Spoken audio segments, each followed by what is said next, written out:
Suddenly the car swerves, and you all have to hang on to your seats. You can hear the horn is starting to be used, and the windows lighten up once again. You are going through some sprawling Southeast Asian city. Big neon signs with letters and characters that you don't know or can read. Occasionally the car has to slow down because of a traffic jam, and you can see faces on the outside pressing against the window, trying to look into the car. How do you react? I back away from the sudden fucking weird shit outside the car, just like, what the fuck? Eve doesn't change his demeanor really at all because this isn't the weirdest thing that's happened tonight. Driving must challenge our perception of driving. Sandra's a strange echo of her father. It's perhaps the most clear that they're related it's been all night, because she has that same kind of this isn't even the weirdest thing to happen yet vibe to her, as she's just kind of looking out the window at this. Yeah, and the people outside are starting to bang on the windows, and some of them look really angry. The driver is lowering the partition again, and you can see how the front window now is more than half covered in these post-it notes of little things that they have been writing down. I'm sure you all have questions. I will answer one from each of you. How about you, Sandra? What would you like to know about anything? Who is my stalker? I'm glad you asked. And suddenly, in the mid-sentence, you hear a loud banging that is not from the people outside, but it's from the back of the car. It's from the back wall where those three things are hanging, and you can see them shake violently. It's like something large just awoke back there. Quiet! Quiet! Sandra just asked a question. And you all hear this. Now about your stalker, and there's another loud bang, bang, bang, at the back. Quiet! Shut up! Well, sorry about that. Your stalker... And it keeps on like this. The driver is trying to start the sentence, but he keeps getting interrupted by the banging. And it goes quiet for a second. I'm sorry. It seems that particular question isn't liked. How about you instead, Laurent? What is your question? I lean back in my seat. This whole situation is getting very unsettling. I start reaching into my coat pocket just to check. Did I take some? Did I take some already? It hasn't been this bad for a long time. I used to have some real bad trips, and we got past that. But did I just suddenly take some with that guy? He wanted to have some with me. Maybe I did. Maybe this is all a fucking crazy fucking trip. And as I'm thinking that, I say, what the fuck do you even fucking want? And again, there's a loud banging at the back. The driver shouts for whatever is back there to shut up. Oh, I'd like you to see me as your group therapist. We're here to sort things out. Make sure nothing gets in the way of business. That's all.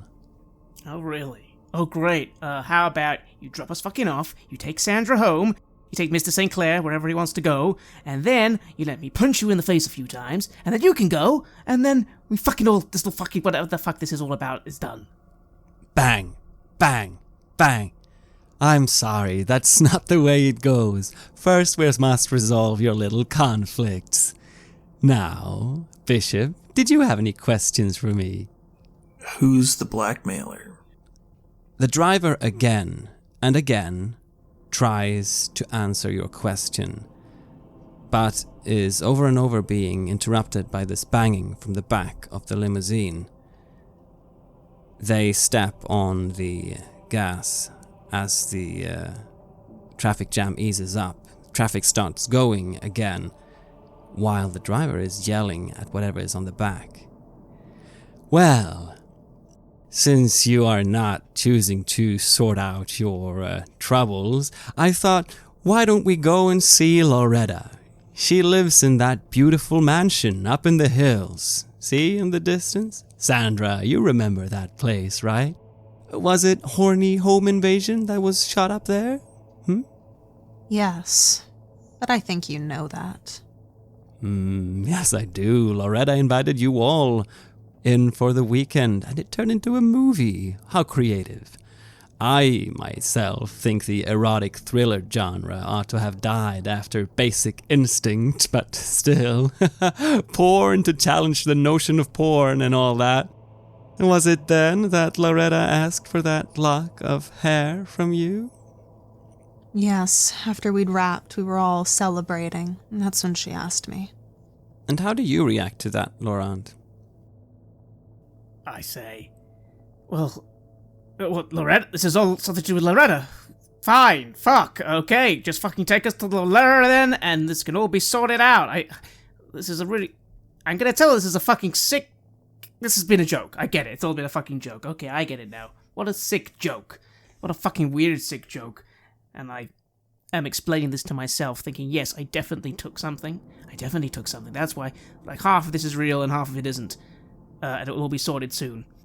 The driver laughs and blurts out, "Oh, Sandra, you have an amazing lack of survival instinct. It's just like your father, no?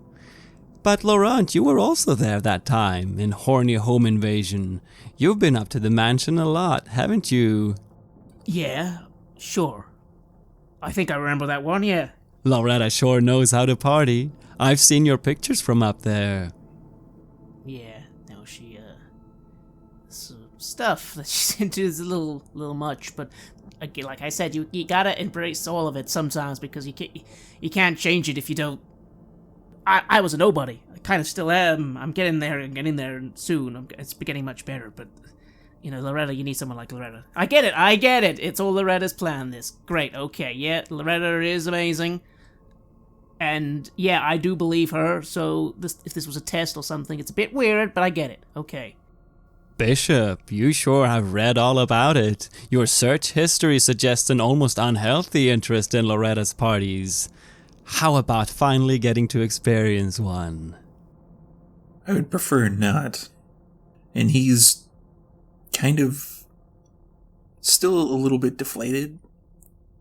Kind of more connected with Laurent, but he is also thinking that this could be his chance. Sandra, can you guess which one of these two that has watched your parts in Horny Home Invasion the most times? It should be Laurent, but I bet it's my father. Might as well wallow in the disappointment, hadn't you?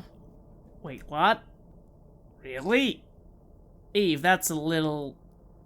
Okay, I know I don't normally say this, but that even for me is a little... Really? That's a little fucked up. Well, you are actually wrong this time, Sandra. Your father, has only seen the whole thing once. Laurent also saw the whole thing once.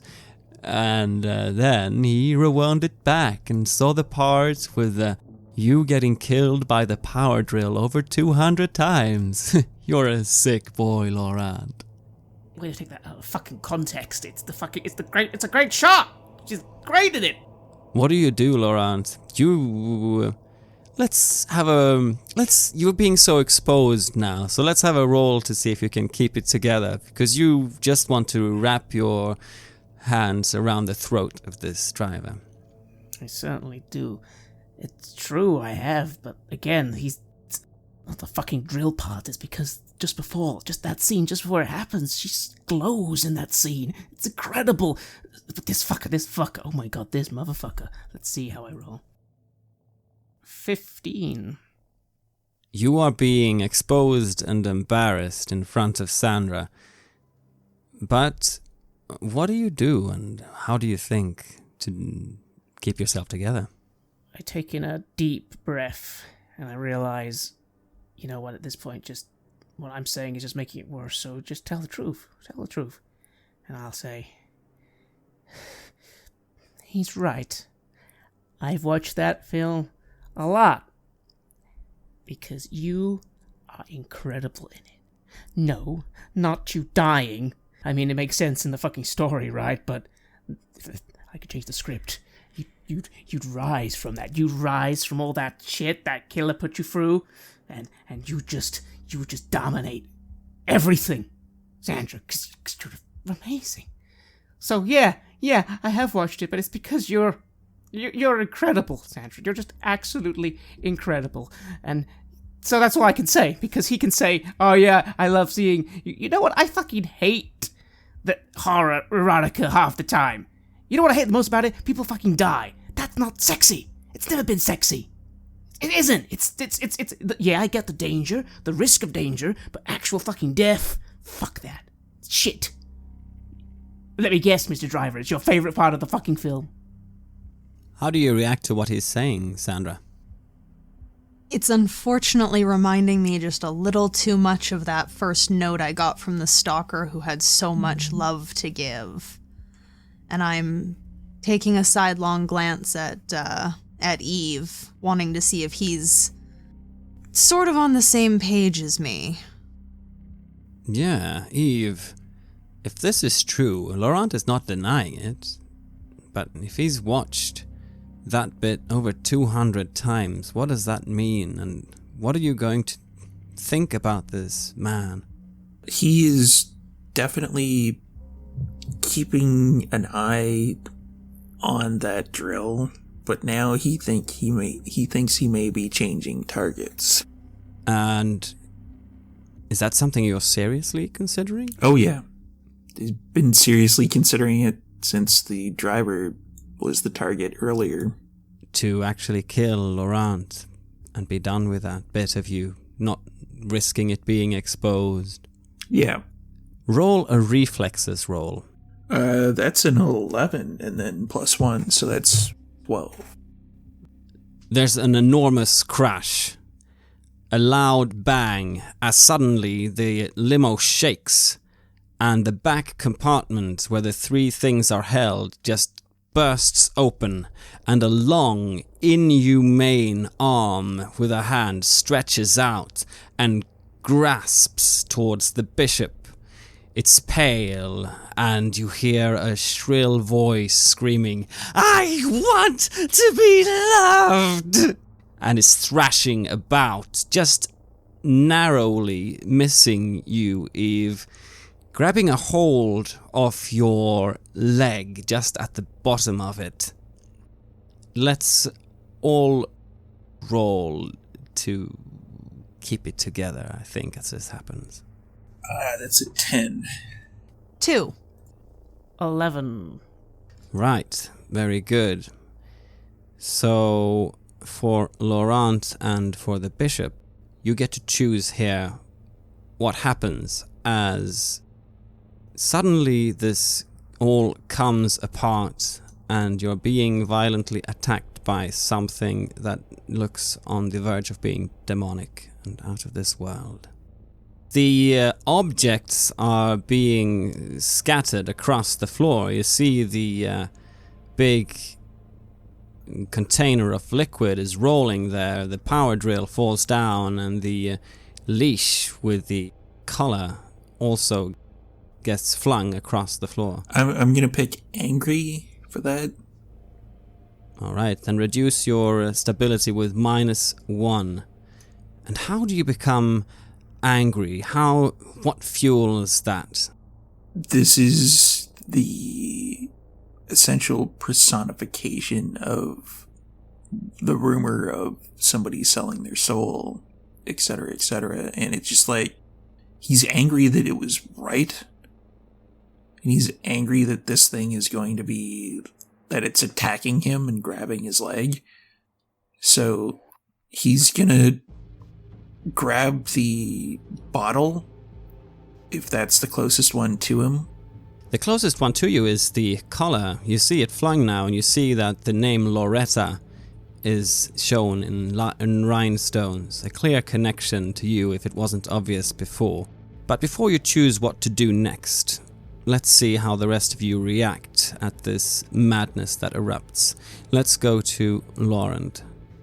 I, with a -1 to my stability, will become scared. Scared for harm and what on earth is going on in front of me. But Laurent isn't the best reader of people. He probably hasn't really been seeing a lot of the growing suspicion in these glances, and he doesn't want a horrible fucking monster to hurt Mr. St. Martin. He's not a bad guy. I am terrified, but I will reach out and try and help him get away from this thing in a very unplanned fashion. Very good. So, finally then, Sandra, you are in absolute shock. It's just narrowly flying past you, this hideous thing coming out from the back of the car. It's all breaking apart, and somehow the car is still moving at high speed. You become catatonic as you watch this, but feel free to just let us know what is going through that mind. There's a moment for her of just empty-minded shock. It was only a couple of hours ago that I was being snarky with my father about his belief in demons, and now this is here and it feels cruel and poetic and pointless all at the same time, and this can't possibly be something Loretta has set up. Loretta wouldn't do this to me. My father wouldn't do this to me, no matter how disappointed in me he is, and it's just this jumble of how did I get here? How did it come to this? Everything was about to go so well. It felt like you almost were on the same level for a while, almost like you could talk, and then it all went wrong, and you're just sitting there wide-eyed as the bishop. Now then, you're trying to reach for the bottle, is that it? Yeah, trying to reach for the bottle. Okay. I would say that that's an act under pressure roll, so a coolness roll. But you're also being helped by Laurent, so why don't you roll your coolness as well and see if you can give a +1 or a +2 even. I may need it, because that's a 12, minus the 2 of what I've already got, so that's a 10. Well, I rolled a 13, which does mean I give him +1, as I actually see him going for this object, and I don't even think why, I just help him get it. And you are being held back by the hand. It's strong, inhumanely strong, and you're being kind of flailed about the limousine, Eve, as you are trying to reach for this bottle, but Laurent is able to get it and brings it up, and you now also see, Laurent, you see what is written on it. You see that little label of sulfuric acid, 98%. Yeah, I'm gonna pop the cork on it and dump it all over this creature. Right. So, with the help of Laurent, you're able to get it. You're able to snatch it.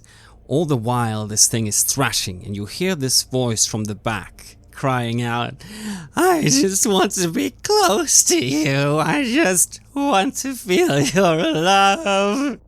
And you manage to snatch the lid, twist it open, and it pours out, splashing, unfortunately, over Laurent as well, because you didn't get a perfect success. But nothing happens. There's no effect. There's not even a smell. There's just a splash.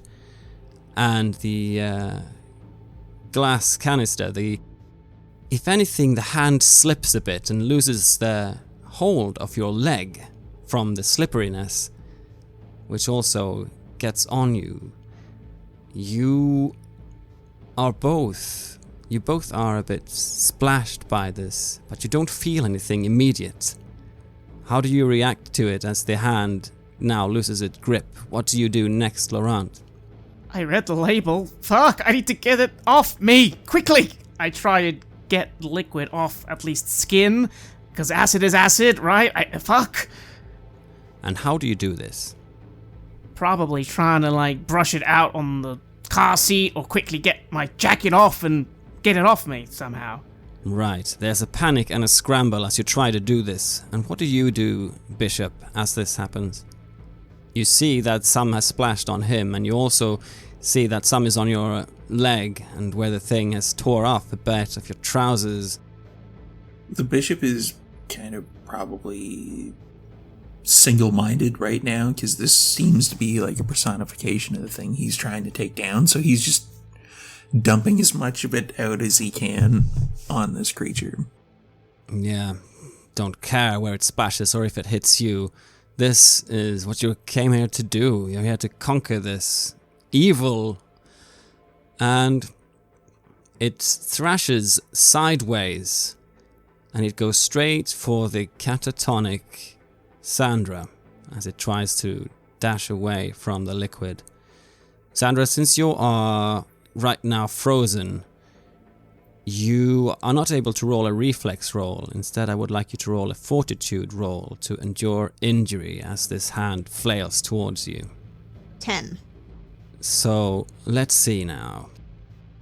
You are not being grabbed by it, but it thwacks you straight over the neck, and you feel something cracking inside, like a bone. You feel your collarbone getting cracked by the impact of the hand coming straight to it, and you have now a serious wound as you can feel this bone is getting, it almost pokes towards your neck. It's a sickening sensation, and it pulls you out of your catatonic state. What do? The hand doesn't grab hold of you, it just gives you this hard smash. Sandra gives a scream, and if Laurent thought her performance in Horny Home Invasion was believable, this will shatter his expectations, because this is a scream of real fear for her life and real pain, as she attempts to dive away from these hands towards the safety of her father, or the driver, anyone who could help in this situation. Alright then. Why don't you roll a act under pressure to put yourself in a good spot, good situation, coolness. 14, because I have a serious wound, so that's -1. You are trying to fight your way behind the others, and Laurent is flinging his jacket off, and you think you've got most of the wet parts off your skin, and scrub off the bit that you didn't, and you are now being exposed straight to this thing, snatching towards you instead. Why don't you roll a reflex roll as Sandra is putting herself into safety, but in doing so, you get in the way of it. Well, I reckon, in a weird way, as the situation develops, when I see her injured and getting behind me, why the fuck would I move? I wouldn't move. So I don't. I roll a 5. And the arm flings, and it grabs you around the throat, and starts to slowly pull you towards the back of the car. You struggle, but you can't get it off. It's there. It's slippery, wet with whatever liquid that was spilt on it. If this is acid, you now have it around your neck as well. And you're being pulled backwards. Bishop, are you going to help your lover? He's still concentrating on dumping out as much of this liquid on the thing as possible. If the liquid's done, he's just gonna smash it over the head with it, hoping that the vial breaks. There is no head there is just the long arm. But you do try and intervene and smash this glass bottle. Roll a violence roll. That is 14. Do I have minuses on it other than the one that's listed? No, because you don't have any wounds. Yeah, so it's just -1, so 13. Alright. And you're able to smash it down. The glass tears at the skin of the hand, and you can see how it just bursts and gets slashed off a bit of it. The muscle losing tension enough for Lauren to be dropped on the ground, and you hear again this foul scream from the back. You hurt me! As the hand and the arm is being pulled back, and all of a sudden there's just a silence as it disappears into that dark crevice from which it came, and there's just the driving on the road again. You saved Laurent, the man you were just thinking about killing, and possibly set off this whole thing. How do you feel knowing that you did that? Very conflicted. And he's gonna grab the drill and stick it wherever the arm went and just hit the trigger. You stand there and draw a few breaths before just determining to do this. The drill is also down on the floor, further back in the limo. Go back, calmly pick it up, aim it towards that hole. Laurent, you've just been dropped on the floor. You can feel still the tension around your neck, the throat. You're in the middle of glass shards and this liquid, but it doesn't smell anything. You know enough about chemicals that sulfur should smell. It seems like what was in that particular canister was just water. What do you do? As the bishop is doing this, walking up, grabbing the drill. I struggle to stand, trying to catch my breath. It really hurts. I see Eve with the drill, and that's good, because I turn my attention, and good, he got rid of it. He got rid of that fucking thing. And then, seeing that he's got that taken care of, I just turn, and I just move as fast as Sandra, just to be like, Sandra, oh my fucking god, okay, don't worry, it's okay, just sit back. You can actually see her collarbone, it's sticking out of the skin. I kind of try and hide fear and revulsion at clearly horrific wound, as I just say, Sandra, hey, have a seat, it's okay, you're okay, you're fine, we're all fine. Dad's killing the monster, you're fine, aren't you? You're fine, have a seat. And Sandra's got one hand not against the bone. She has her hand up like she's going to put pressure on it, but obviously can't actually bring herself to do it. And she is gasping for air, one step above hyperventilating, basically, staring around in fear as if any of the other walls or doors could come in on them with a monster at any second. And you hear the sound of the drill getting charged up with his battery and then going off in the back of the car. The bishop starting to just ram it into that hole, wherever that thing came from. You don't hear any of the noise, any of the screams or anything, but you just keep going and you keep going as you remember that skull getting smashed against the window, the person that you didn't want to choose that got chosen for you, and you hear the driver speaking. Ah, yes, the rage thing.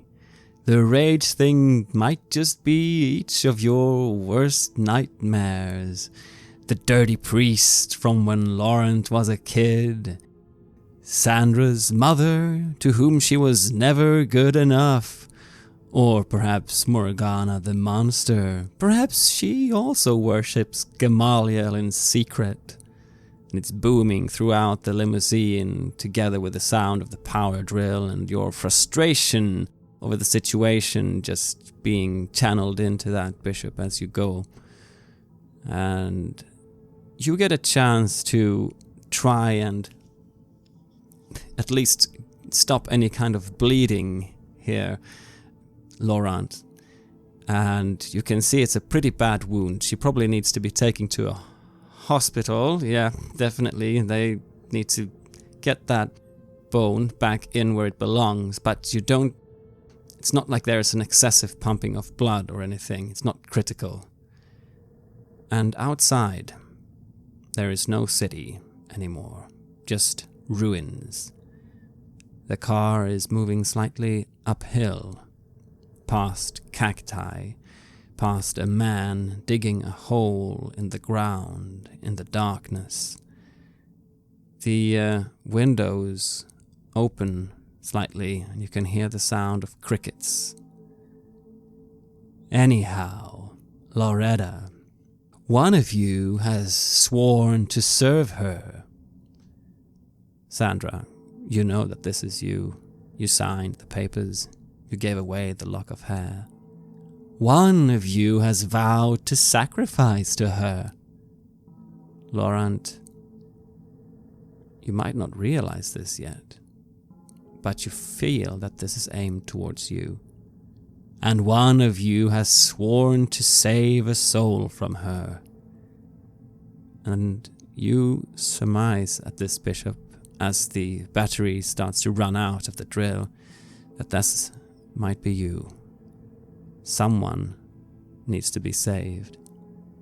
This is the deal. When we leave Loretta's, there will only be 2 of you in the car, apart from your new friend in the trunk, of course. So, what do you say? Who will stay and be sacrificed? Whatever that means. If it means saving someone, I'll do it. You feel the power of the drill stopping, and you just stand there with this empty, heavy thing. Having gotten all that anger and frustration out, your arms ache, as does the rest of your body.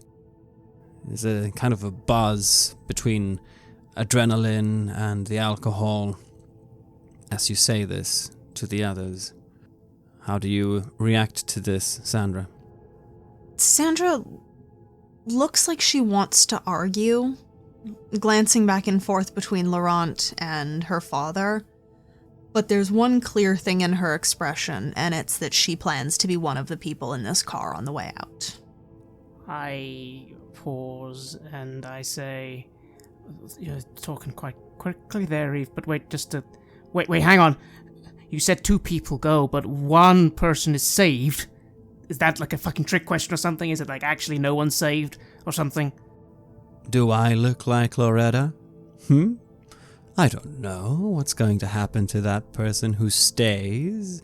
Maybe they'll be broken until they become prettier or something. Let me know when you have an answer. Just knock on the partition. This will be an interesting challenge for you all. Good luck. And the partition goes up again. Well, it's hardly a fucking challenge. Obviously, Sandra, you're getting saved. Obviously. But I don't know what... Fuck! I just kind of lean back. We don't even really know what being saved means in this context. No. We don't. I don't know, like, at this point, I don't, like... Why do we gotta play this game? Like, surely all 3 of us can fucking walk out of here when we fucking, I don't know, these motherfuckers are obviously trying to do some shitty game? Eve, like, you don't just gotta fucking throw yourself away for no fucking reason if we can all get out of this.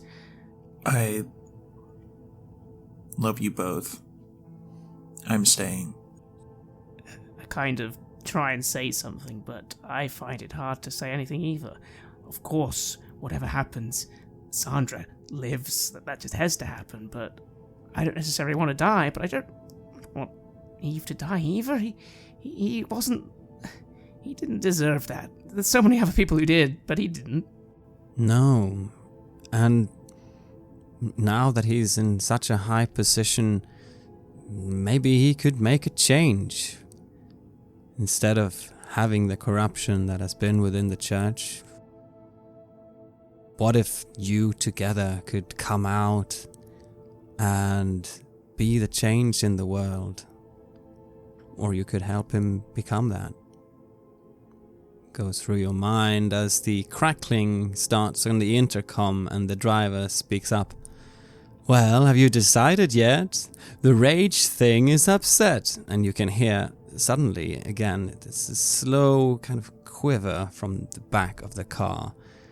Mom, Jesus.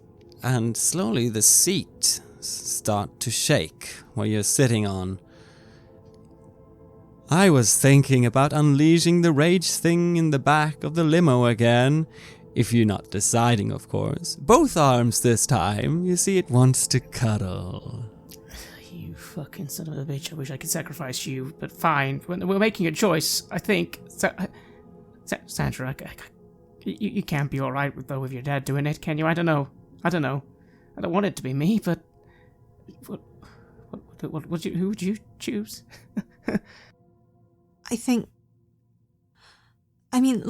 Laurent, if you decided to stay, what would you be leaving behind? What would you be choosing to live for if you didn't? I don't know. I want to live, and well, I kind of stopped myself saying how much I love her, because this whole scenario, she probably thinks the worst of me, and that hurts a lot. Yeah, you feel like however you're going to say that, it's going to come out wrong, and she's going to again believe it's you who sent all that stuff to her. Sure, I could do it. I don't know. I kind of just lean back in the seat. Yeah, you do. Your chest just heaves, and there's you feel how there's crushed glass that has cut up bits of your feet and arm.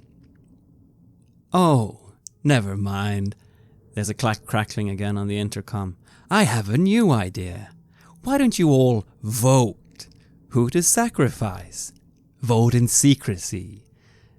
And there's a little compartment that opens. Here's a notepad and pencil for each of you. Why don't you write a name and then pass it through the partition? And there are 3 little pads and 3 pens. The decision has already been made. And I don't think you'd keep it secret anyway. Write it down. Write your vote. And you don't need to... That's what they say, the driver. And hand it in. And you all realize that you have to be the one who potentially condemns one of you, as these pens and notepads are waiting for you. I'll just grab it, write my name down, and then put it back. I'll grab the pen. Look at Sandra. She's so beautiful. I know who she'll choose. She's right. I'll write down my name and give it in. You see them both reaching for the pens and the pads, Sandra, and they're writing something. You don't see what. And you standing there with your own pad and a pen. This isn't what I wanted. This isn't right. I don't think it had to go like this. I think... And she's just gonna sigh and abort whatever she was going to try to say, whatever she was going to try to explain, and she is going to write down Eve's name. And you do it, and you finish it. And the notes are being collected through the compartment. Just before he reveals it, I just look at Sandra and I just say, I didn't do it. I could never do something that would hurt you. I don't even know why, because we don't even know each other very well. Just, it's fine. I know who you chose. It's fine. It's not fine. And as the partition is once again lowered, you see that the whole windshield is now covered with small little notes and scribbles in color. Neon light colors. And you can all see your own notes and your votes as they're being put up there on the windscreen. And the driver just says, Loretta will be pleased. And so will Gamaliel. You have listened to an episode of Red Moon Roleplaying, where we played the scenario Hell is Other People for KULT Divinity Lost, which was written by our friend Anders Fager and is released as part of the Screams and Whispers scenario collection. We were joined by Steve and Lex from Vancouver by Night, which is an excellent Twitch channel to follow for high quality roleplaying. The music was made by Atrium Carceri, featuring a number of collaborations with other artists, and was used with permission from their label Cryo Chamber. Check out their website at cryochamber.bandcamp.com or their YouTube channel for some moody dark ambient. We would like to give massive thanks to our champions of the Red Moon, Martin Heuschober, Nastasia Raulerson, Simon Cooper, David, Julia, Camilla, Ludwig Manford, Bob Lange, Julián, Cameron, Ryan F., Xabier, and Daniel for their generous support. And we would of course also like to thank all of our other patrons. Without your support, the show would not be possible. If you want to support our work, please check us out on Patreon. You can get access to bonus campaigns for KULT Divinity Lost and Coriolis there, as well as get early and raw access to all of our recordings. You can also hear your name read on the show as a champion of the Red Moon, as well as play KULT with us.